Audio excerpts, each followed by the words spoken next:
You're listening to E-Commerce Fastlane, episode 55. Welcome to E-Commerce Fastlane, the podcast show to help you build, launch, grow, and scale a wildly successful e-commerce company. Listen to real conversations with proven practical strategies and success stories. Learn how to generate more traffic, more sales, more profit, and customer lifetime value for your Shopify store. And now, your host and e-commerce entrepreneur, Steve Hutt. This episode is brought to you by ShopMessage.me, an incredibly powerful Shopify app. Do you want to know the secret marketing channel that Fashion Nova, Pura Vida bracelets, and Movement watches use to drive millions in revenue? The answer is Facebook Messenger, and it's powered by ShopMessage, the leading conversational marketing platform. When I saw how much revenue Shopify brands were making on Messenger, I was blown away. So I had to meet ShopMessage's co-founder and CEO, Arjun. I even recorded a podcast, episode 20, Learn Why Facebook Messenger is the e-commerce channel for the next decade and how you can capitalize. I just love the value that his company brings to brands. You will acquire more customers. You'll create more delightful interactive conversations. And most importantly, you're going to build brand loyalty.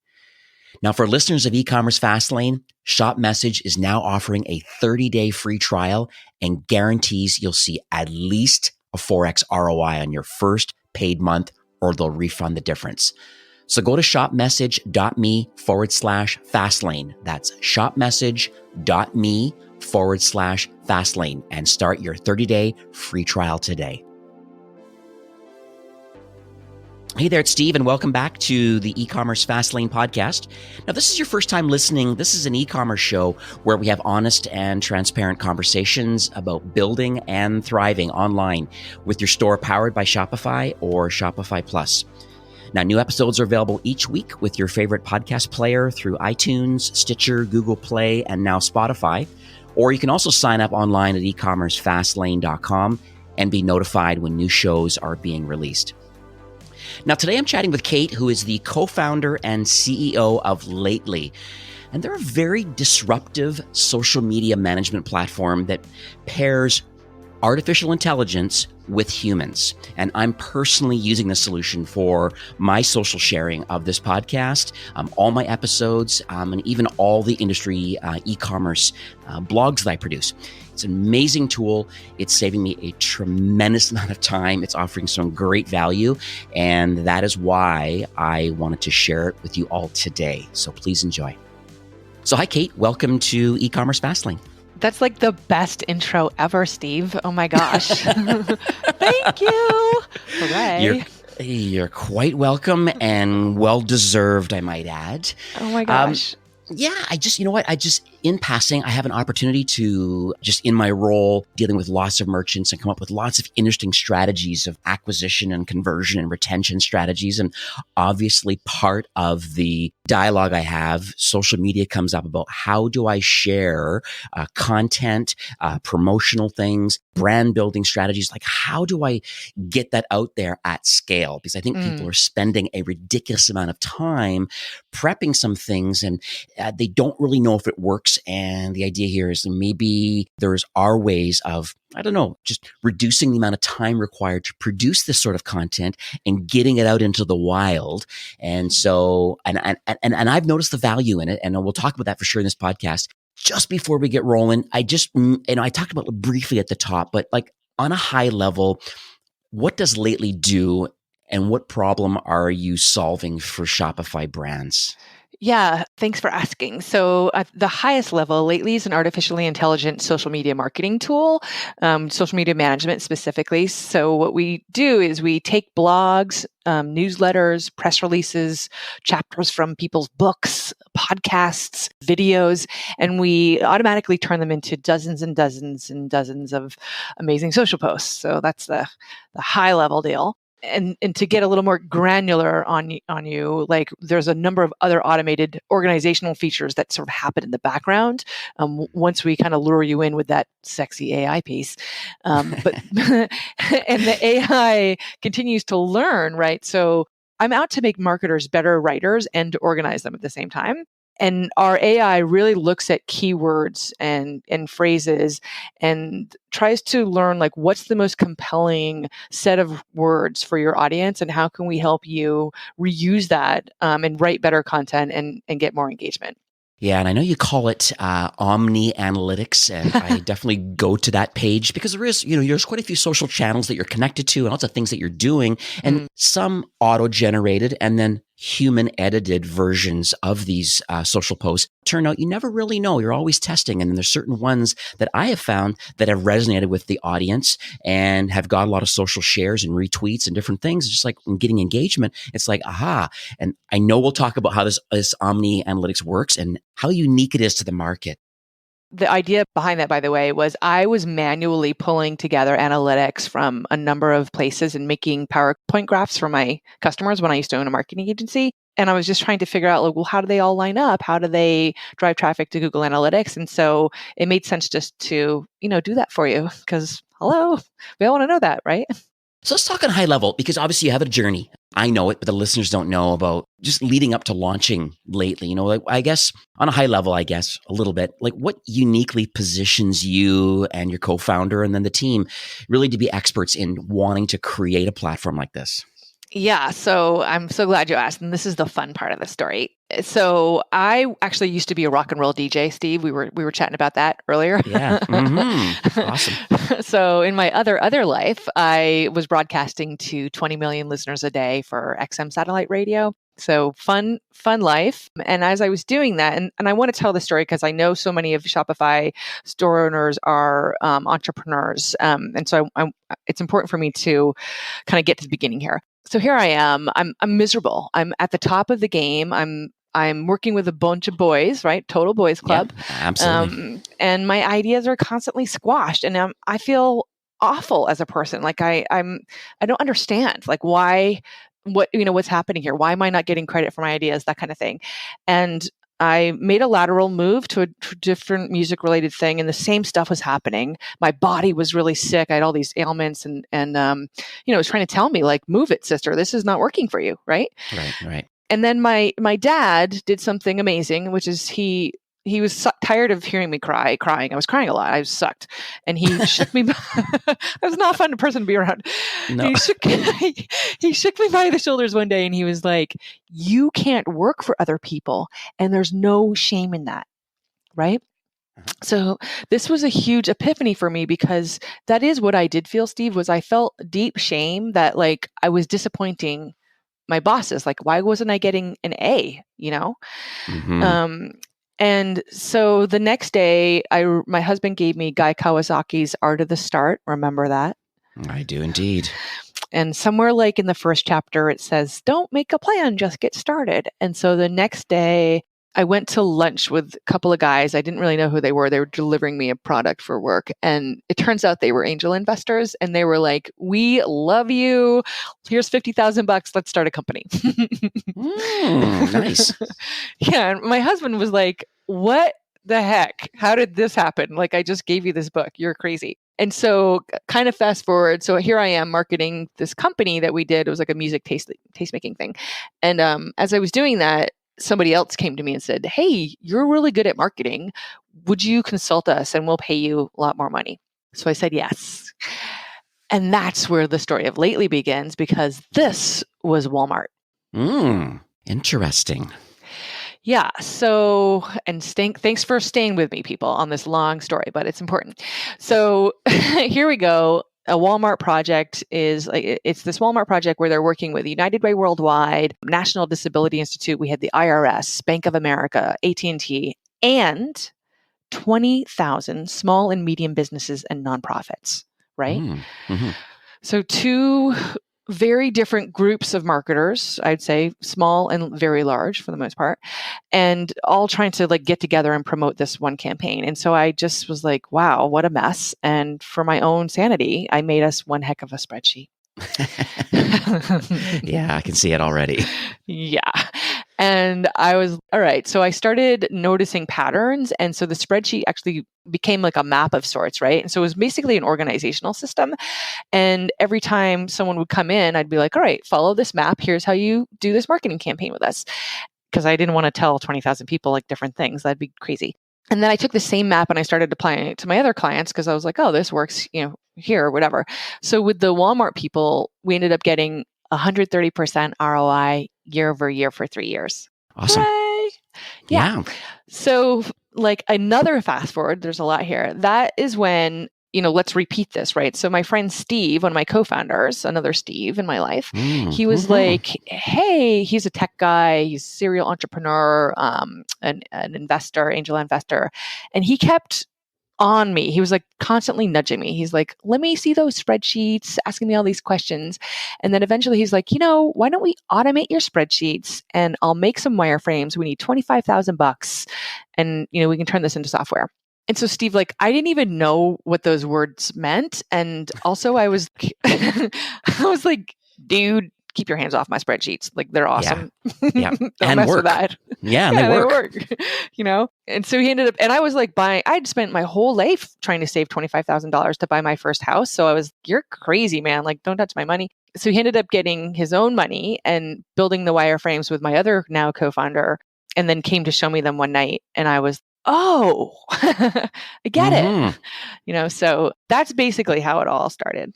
That's an awesome story, and I always find that a lot of entrepreneurs, they typically have a very purpose-built solution where I find that they're solving a very unique problem in their world, kind of as is, but a very manual process, but it worked and the execution was there. But just over time, I find that people always just leveling up, try to figure, well, how can we scale this? And I think that's where all of this all came together with your co-founders and showing what they see in these spreadsheets and how that could be put into some kind of a mock-up and saying, well, here's how we believe that we can automate some of these processes.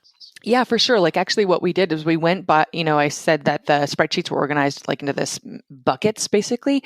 So we went to each bucket and we thought, like, how can we automate this process? And one of the processes was me literally, like, nobody wanted to write social media messaging because people hate writing, apparently, even marketers.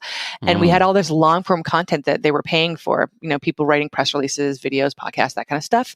Right. And I noticed, as you've noticed, it like often either two things happen. It collects dust, like maybe somebody writes one social post saying like, check out this blog or podcast. And like, that's the end of it. Or they don't even know, or it just gets lost altogether. I mean, there's all this stuff being made that never even gets any mentions in social. So I was literally manually reading the copy or having it transcribed and then going through each sentence, putting a short link on the end, seeing if there's a weird word, taking that out. And the great thing was I'd turn it into Walmart and they'd be like, all approved because they wrote it. They already approved it, you know? So yeah, that was fast.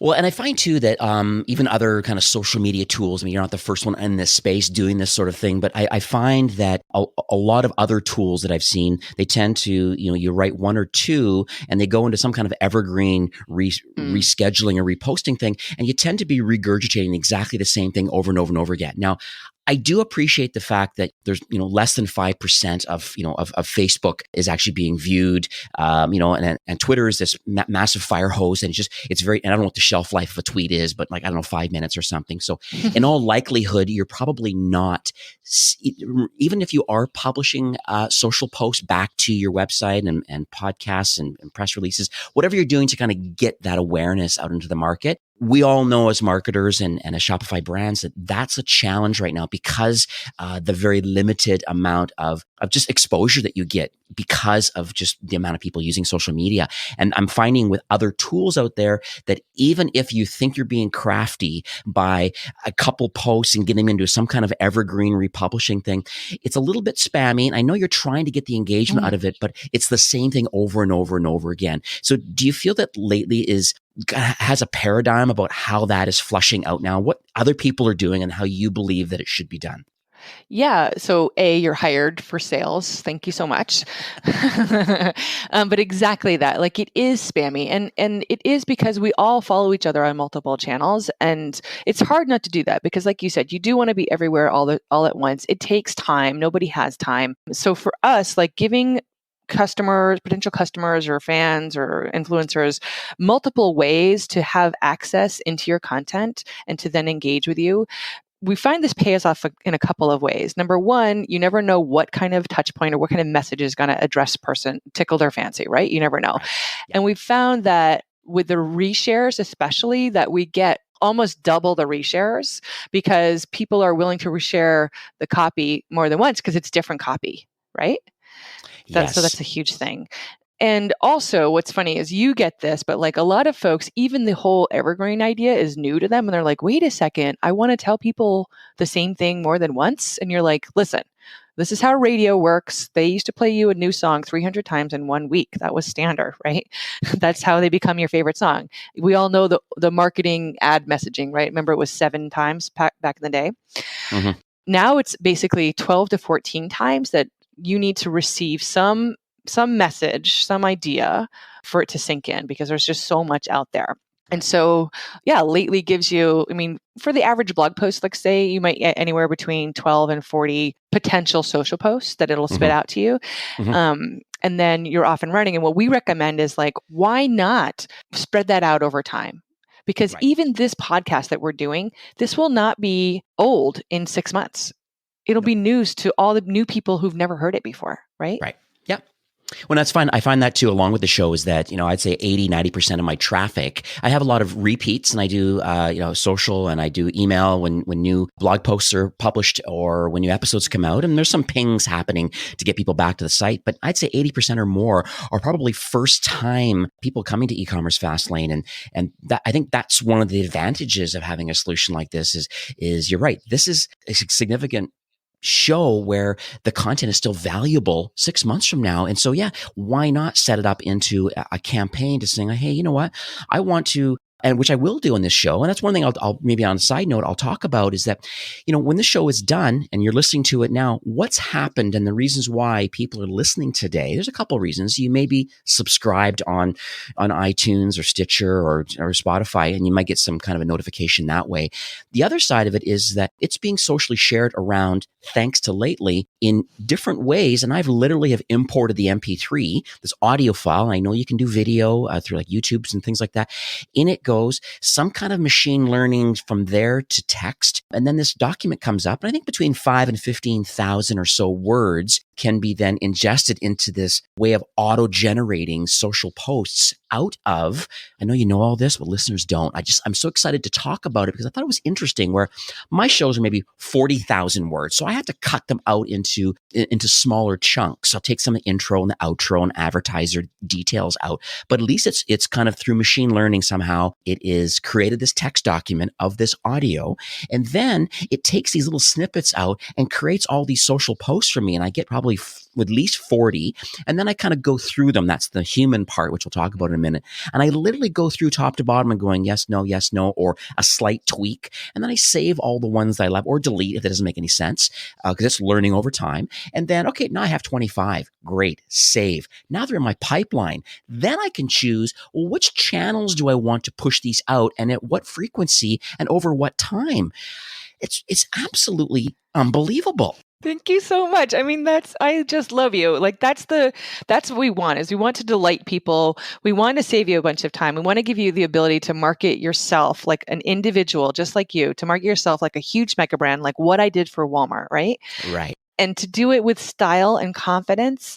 And to do it with that human touch, which you touched on, like that's so important because as you know, Steve, like marketing is emotion based. It always will be. Mm-hmm. And you don't want to replace it with the robots 100%, right? Because it won't work. I buy stuff from you because you make me feel good. That's the deal. Right. Yeah. It's all about brand voice, right? You got to have a voice. Yeah, and it's funny because I'll see some of our customers actually just let it rip and like not put their eyeballs on the auto generator. And I follow them on social, so I'll like give them a nudge. I'm like, dude, go in and just put an eyeball on that a little bit, like. Yeah. So let's talk about content. I think it's another kind of topic that you kind of just touched on a little bit there. But are there certain pieces of content that you believe are killing it right now that that people should talk about and execute on? Yeah, absolutely. I mean, so funnily, we had a number of our customers ask me, like, how can we better optimize what comes out of the auto generator? Or how can we better optimize what we put in? Mm-hmm. And so I started doing last month, we're doing it again now forever, but on the last Tuesday of each month, I will join our office hours, which is like our live hang where we walk through a feature. And the feature will focus on the auto generator, and I'll do a writing masterclass all about this exact conversation. Because so when I write blogs, which I don't actually for us very often, because like, I'm CEOing, but when I do, you can tell it they're mine. But I write for social. Like every sentence I'm writing, I'm thinking short, compelling snippets, right?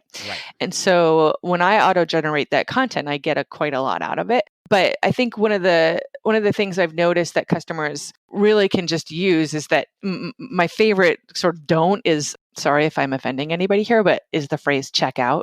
Worst, because it's completely empty, right? There's no call to action. What does that even mean? And it gives you no information about what's behind the link, right? So it's usually check out something and then link. And so you want to give them some learn more by clicking here to hear the show with Steve and Kate or whatever, Right. Mm-hmm. So you're almost saying literally write like you talk almost. Oh, yes. I love that you said that. So, of course, right? Being in radio, I mean, that's something I got really good at. And I love taking lessons from radio, Steve, and applying it to marketing. So, one of the things we talked about behind the scenes earlier is that I cheat because I have crippling tendonitis and epicondylitis. And so I can't type at all without extreme pain. And this has been the deal for almost a decade now. So I use Dragon Naturally Speaking to do all my computing. So guess what, Steve? I talk for a living still. Yeah. Right? Still. Yeah. Still.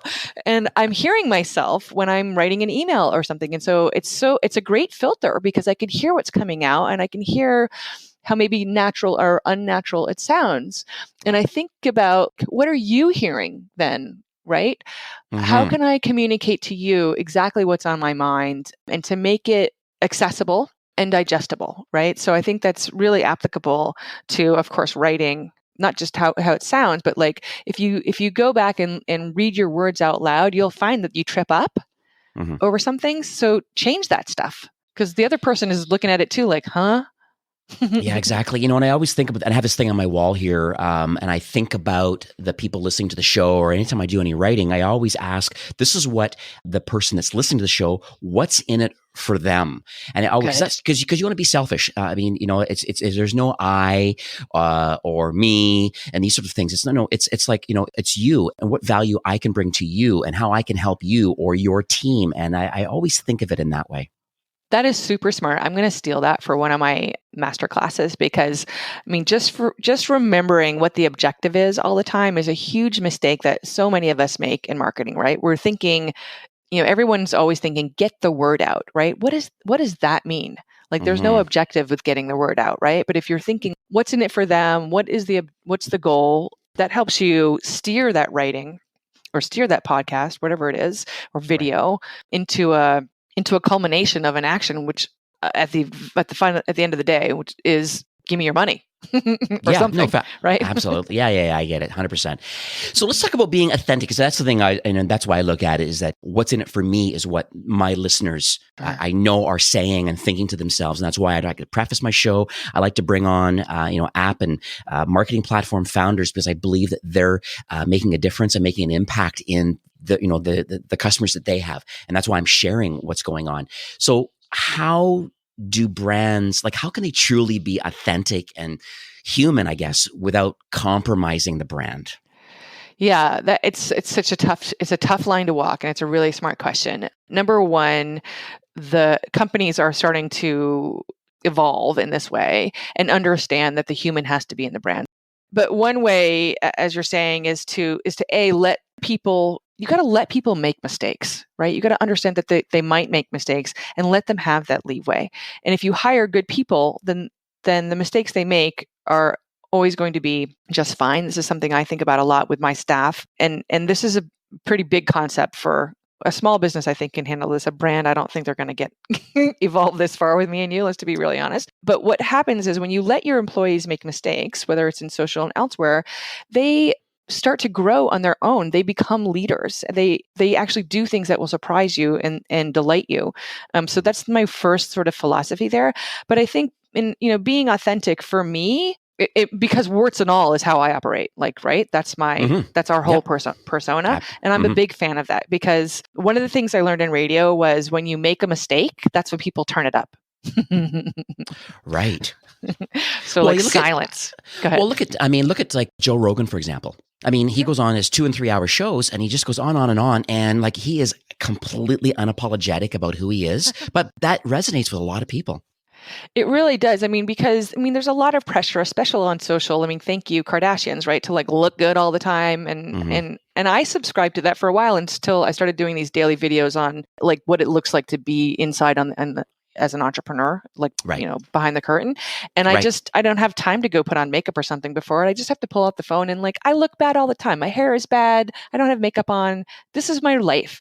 And I did that because I want other entrepreneurs to understand that this is accessible. Like, just a tangent for 1 second, Steve, like, female, it's cool to be a female entrepreneur right now. It's very hip, Yeah. And diversity and inclusion, right? Yes, exactly.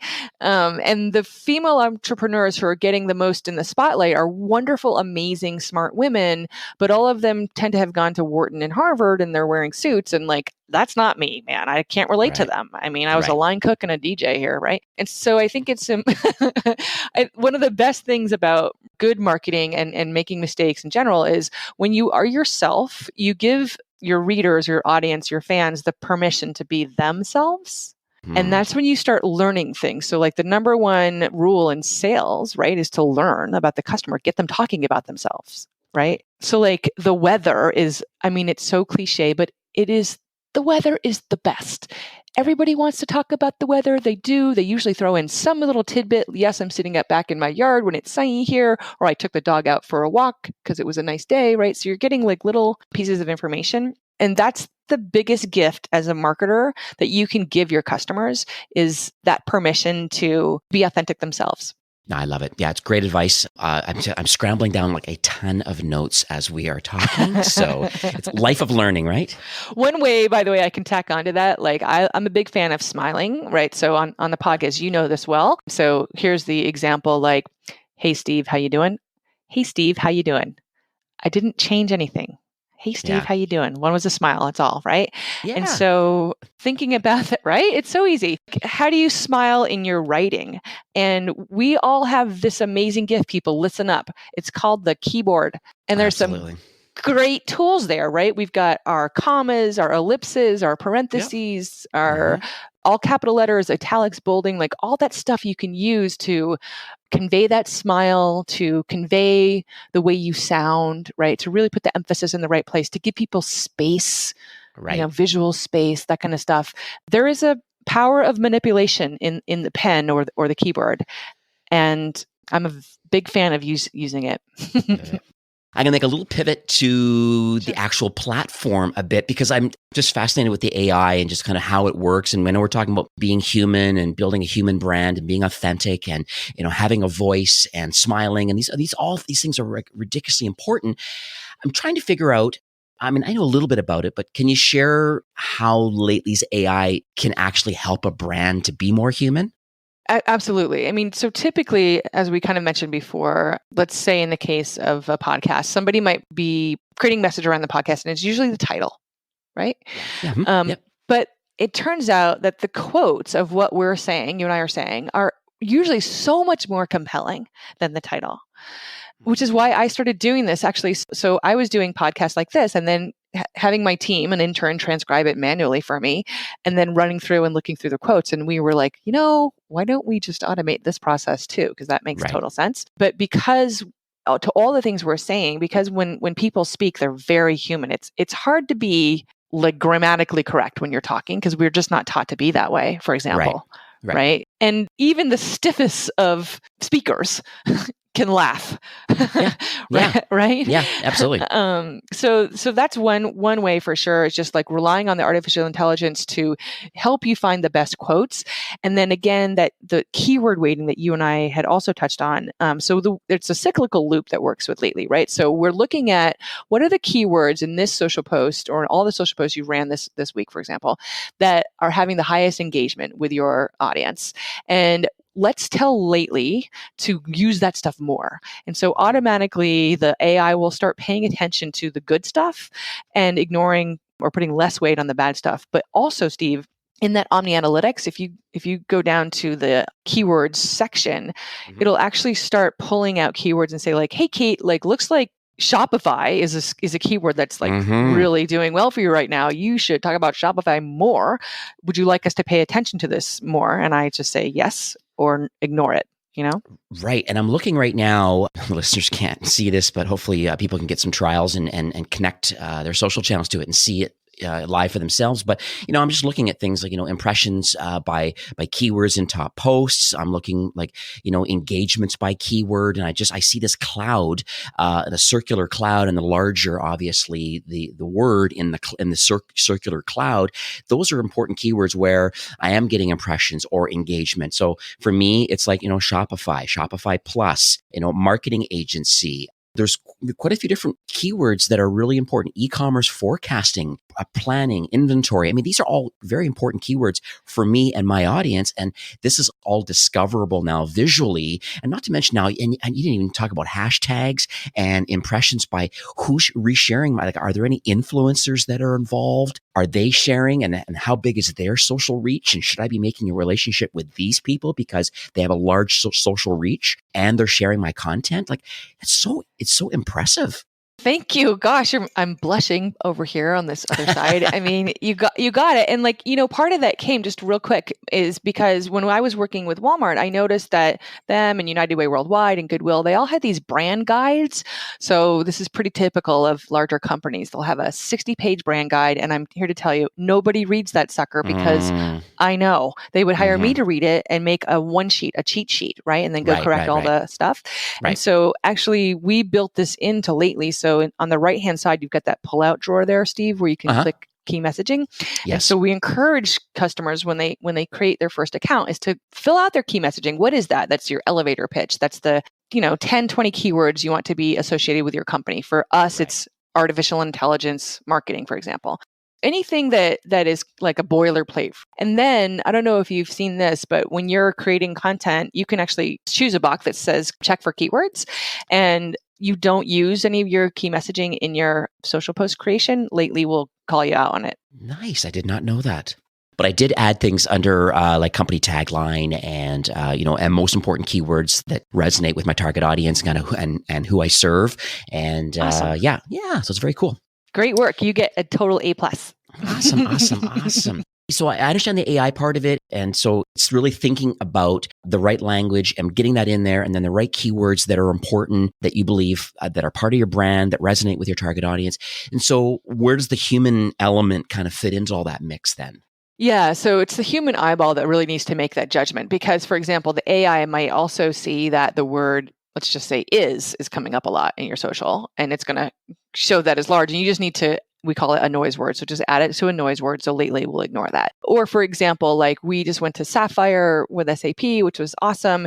And it's showing us that Sapphire is a great keyword. Now that's not appropriate for us to use any time of the year except for April or May, right? Yeah. Unless if we're going again. So, I mean, that's a good way that the humans, that human touch, as we talked about before, like it's so important just to dialing it in, getting it just right, making those tweaks. I mean, now that we're kind of on these kind of topics, do you have any, I guess, tips or tricks on, on how you can create really great accessible content that builds, I don't know, almost like customer trust? Yeah, I mean, customers' trust that's the holy grail, right? Exactly. Yeah. One of the things I think about all the time is do unto others. So this is so simple, but say you are writing a social post about your podcast and it's going to air at noon Eastern time. Why not just put in also 9 a.m. Pacific? Because also none of us can do math, right? Mm-hmm. Help me out. That's Yeah. just so easy. It's a great little trick. Like I found, especially too, because a lot of our audience is all over the place. It's just a nice little like, hey, how are you? Now I'm ignoring the rest of the globe, but I'm making an effort, right? Yeah. So that's a big one. And then I think the other really sort of easy trick to use is to edit like you were just a crazy person with a huge knife, really. Like I find that we're all taught to do a preamble, right, Steve? Like Yes. in school, they teach you to warm people up with that essay in the beginning, first paragraph. Tell them what you're going to tell them, and then tell them again. And Yeah, don't do that. Just I find like when I'm writing social posts, usually the first couple of words that I write, I can actually just 86, like just get that right out of there and get to the meat of the matter. Right. So this show, it has a pretty diverse range of listeners, and it would be awesome if you could give some advice. Let's start with maybe the early stage entrepreneurs that are on Shopify. What sort of advice would you give them today? Yeah, so I think the early stage, I mean, I don't know if you've gotten there yet, but it seems like a wild and crazy adventure. The most important thing you can ask yourself is, what's more stressful to me, working with a jerk or not knowing where my paycheck is coming from next, right? Mm-hmm. And for me, the first one was more stressful. And so I have a high tolerance for not knowing where my paycheck's going to come from and not knowing when it's coming. That's cool with me. So that's a big one. And I think this is going to sound counterintuitive, but know when to give up. Because there might be a time. I mean, it's like 99% of, businesses don't scale, for example, at least in my world, in the startup land. Yeah. It's important to look around, always have smart people with you, bring new people in who have those fresh eyeballs who can be like, give you advice to either improve the business or fix what's wrong, but to have the backbone enough to know, I have a skill called looking at the glass half empty, Steve. Like that's my special skill. Okay. All right. And all entrepreneurs really need to have that, because if you're not constantly looking at what's broken and how can we fix it, you can't improve, right? That's good advice. What about those that are listening today that maybe would be considered now in the mid-market? So they have a small team and they're eager to grow and scale. They could be on Shopify Plus on the enterprise. They could be, on Shopify's Advanced on Core. What should that executive team or that marketing team, what should they be working on? They should be utilizing their biggest and most impressive and important fan base, which is their employees. So hopefully you have a good company and people like working for you. Use them because they are your most influential influencers. And if they share, this is what we've learned, if they share your content, you'll see a lift of between 40 and 70% of traffic increase on a regular basis, which is why we designed that plug for Lately, that parent-child situation where companies are now using employee advocacy tools or Lately as an employee advocacy tool, right? So they auto-generate the content, it's all ready to go. They push it out to the employee accounts. Employees don't have to think about it. They can hurrah the company. Everyone's happy. Very cool. I love that idea. Yeah, because I never thought. I know about being a brand ambassador and kind of what that means. Shopify does create a lot of amazing content, both in written and in video now with Shopify Media, and they're doing short films and long form, and doing lots of great things. And this sort of content, webinars, and there's so many things they're involved in. It's I love sharing the content that they're producing because number one, they put a lot of time and energy behind it. Totally. And being part of the organization, it aligns what my goals are about wanting to share what's available in the Shopify ecosystem to everyone that wants to be, it's like Shopify really is making the path to entrepreneurship, make it easy. How do we add more entrepreneurs, direct to consumer type thing? And just sharing this sort of content out there and being an advocate to Shopify and the Plus organization also. And that's why I think that Lately's really fitting into that mix too.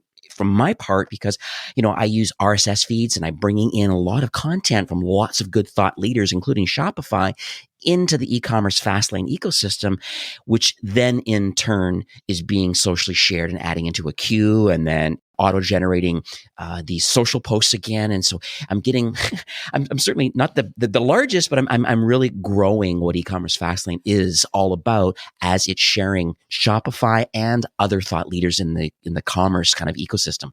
Exactly. And because you have built-in trust, right? Just by being associated with Shopify, your fan base is going to trust you more. So it's That's huge. True. Yeah. Let's talk about lately and maybe the roadmap. I think it's a topic that comes up quite a bit. You're obviously at a certain level now. Is there anything you can share? Maybe what's going to happen for, I guess, for the rest of 2019, the other two more quarters, any partner alignment, and just how you believe it's going to help Shopify brands and their marketing strategies? Yeah, for sure. So we actually just got a nice little investment earmarked towards the AI specifically, so we can really start building that out, not only to be able to choose better and better content for you, but to also start recommending better words and phrases. So a number of, we really listen to our customers quite a lot, especially the more noise you make, the more we listen. So Perfect. everything from is a negative call to action serving you better than a positive call to action, for example, like remember versus don't forget, that kind of stuff. So it's pretty exciting. Again, writing is my goal. I know that's such a huge pain point for marketers. So any way we can use the AI to consistently help you be a better writer and to have better engagement based on the writing that we're setting you up with, then that's a super win for us. And you mentioned that you have some kind of weekly or bi-monthly writing classes? Yeah, so we're doing a master class. It's the last Tuesday of every month. It's run by me. It's part of our office hours offering where we feature one tool. In this case, it'll be the auto generator tool, and it's free. It's you can come and join live, or you can get the replay later. And the chat is quite lively. So we've had our customers bring in strangers, like non-customers before, who then become customers because they see the awesomeness. And then also, we really do treat you like you're a partner in crime with us. We follow you on social. We help share your own content, like that kind of thing. And our office hours program is really about that as well. So you'll feel welcome, and you'll feel like you've got an army of marketing experts, like, hanging out with you. So very cool. Very cool. We are nearing the end of the show. Do you have any closing comments or any takeaways that you would like to leave with our listeners today? The most important thing to remember is that marketing is actually the one function that bleeds into every aspect of your business: product, engineering, customer service, sales, of course, right? All those things. And it's really important to remember that. So there's both internal and external marketing that needs to go on because of that bleed over. And it's funny because, as you know, Steve, marketing kind of gets like the push aside, like it's just this like weird fluffy thing that who knows what happens. But actually it's the it's the glue between, right? Like, so how your product messages, click this button kind of thing, or how your team is communicating about different activities or campaigns or that kind of thing. All of these little things really matter. And it's important to recognize that and give your marketing team some more credit. And then B, give your entire company the ability to participate in marketing. Yeah, I mean, obviously that's what I'm doing, and I think that needs to be shared with any company that you're involved with, as far as maybe having RSS feeds, newsletters, and just anything marketing-wise. The employees need to advocate for the company they work for just because they want to, and because it's getting out the message, and it's giving some great feedback too. If it's not resonating, then at least you can see overall by hashtag, and in lately you can see if in fact a campaign is actually driving the necessary kind of engagement that you were hoping it was going to do. And part of it is getting the employees to get that word out. And I think that's awesome. How can people learn more about the Lately platform? So glad you asked. Yes. It's www.trylately.com, and all of our social is Try Lately, Try Lately. So that's the easiest way. And we're real friendly, and it's really easy to have a free trial or just get a free demo and set your eyes on it. And we promise to make your jaw hit the floor. I agree. That's why I have you on the show today, because I learned about it and I said, before and I enjoyed using it, and I said, well, I really need to dig deeper into it before I have you on the show to make sure that I'm recommending something that I'm personally using. And you can tell by I am smiling right now. You can't see me right now, but I am smiling. I am excited and overjoyed of kind of the fact there's some injection of cash for the AI portion, and that you're going to continue building this out. I love the fact there's a roadmap. I love the fact that you're aligning yourself with the ridiculous amount of Shopify entrepreneurs, both big and small. And because I really feel that the greatest content that they're producing, a lot of times it's only just newsletters or some transactional type things, but there's a lot of brand building going on, and they're creating this content, but just feel they're not getting the engagement because there's a significant amount of noise out there. And I think using the Lately tool and the auto generator, if you're going to spend time either curating or writing or just getting some piece of content together as part of a campaign, run it through the auto generator. I know you can do it for free right on the website to actually see the sort of impact that it can make and what the solution can do. And then from there, you'll really see that you're able to put this particular campaign and choose the social channels and the cadence and, start and end times. Really interesting, because then with the keywords and the hashtags and all the influencers, I could go on and on talking about how great it is, to be honest with you. So, I can't wait to meet you in real life and buy dinner. Yeah. All right. Sold. I promise. All right. Well, Kate, thank you. Yeah. Thanks so much for coming on the show. I really appreciate it. It's very clear that your attitude is very contagious, and I think you're really onto something here. So best of luck. And I'll make sure that in the show notes, I will have a link, the ecommercefastlane.com/try lately. And that's going to redirect to a landing page for listeners only. And there's a nice promotion and an opportunity for trials and these sorts of things. And just people to take a look and see what you're doing and see if Lately can basically offer some value to you in streamlining your social media. Gosh, I can't thank you enough. Really, Steve. Thank you so much. Wicked. Have yourself an awesome day. This episode is brought to you by Shop Message, the marketing channel trusted by top Shopify brands like Fashion Nova, Pura Vida bracelets, Movement watches, and many more. Now, don't forget, take advantage of their generous 30-day free trial by visiting shopmessage.me/fastlane. That's shopmessage.me/fastlane. You'll get priority onboarding and a 4x ROI guaranteed just for Fastlane listeners. So go check them out. Well, that's it for today's episode. I'd like to thank you, a loyal listener of E-commerce Fastlane. It's my hope that this podcast is offering you a ton of value through growth strategies, tactics, and exclusive insider tips on the best Shopify apps and marketing platforms, all with my personal goal to help you build, launch, grow, and scale with Shopify. Thanks for investing some time today and listening to the show. I'm so proud and excited that you have a growth mindset and are a constant learner. I truly appreciate you and your entrepreneurial journey. Enjoy the rest of the week and keep thriving with Shopify.